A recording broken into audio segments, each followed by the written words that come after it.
bersalawat kita kepada Baginda. Haflah tutup tahun pelajaran 2024 sampai 2025 SD Islam Terpadu Darussalam Palembang ini tidak hanya menjadi penanda berakhirnya 1 tahun ajaran, tetapi juga menjadi bukti nyata komitmen sekolah dalam membentuk generasi muda yang cerdas, berakhlak mulia, mencintai budayanya, dan dekat dengan Al-Quran. Acara haflah dimeriahkan dengan berbagai penampilan seni dari para siswa, mulai dari tari daerah, pembacaan puisi, hingga paduan suara. Tak ketinggalan prosesi wisuda kelulusan bagi siswa kelas 6 menjadi puncak acara yang haru dan membanggakan.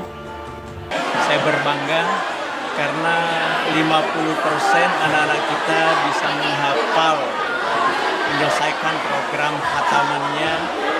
Istimewanya hari ini, anak-anak kita yang SDIT Darussalam itu ada yang hafal juz ke-30, ada 2 juz, ada 3 juz ya. Jadi hari ini sebenarnya tradisi ini sudah lama berlangsung. Dari pertama kita kelulusan anak-anak, ini temanya adalah pakaian adat. Jadi pakaian adat yang dipakai oleh anak-anak ini dari seluruh Indonesia ya, beragam-ragam dan berbeda-beda suku. Kenapa tema ini diangkat? Di mana ini adalah tema kebinekaan.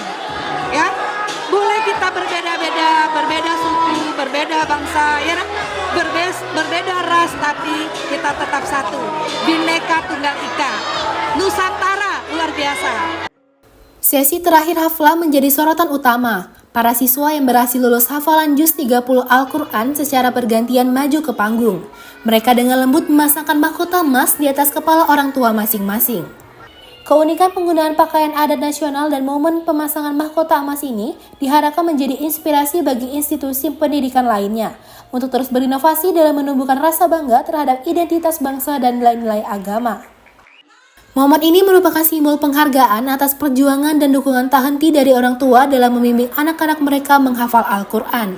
Mahkota emas ini bukan sekedar aksesoris, melainkan representasi dari pahala besar dan kemuliaan yang dijanjikan Allah bagi orang tua yang memiliki anak penghafal Al-Quran. Tema pakaian adat ini bagus untuk acara-acara haflah kayak gini karena mengusung tema nasionalisme dengan penampilan anak-anak, kreativitasnya melalui tarian adat dan juga permainan alat musik tradisional, bagus sekali. Haflah ini bukan sekadar acara perpisahan, melainkan perayaan keberagaman budaya dan prestasi hafalan Al-Quran.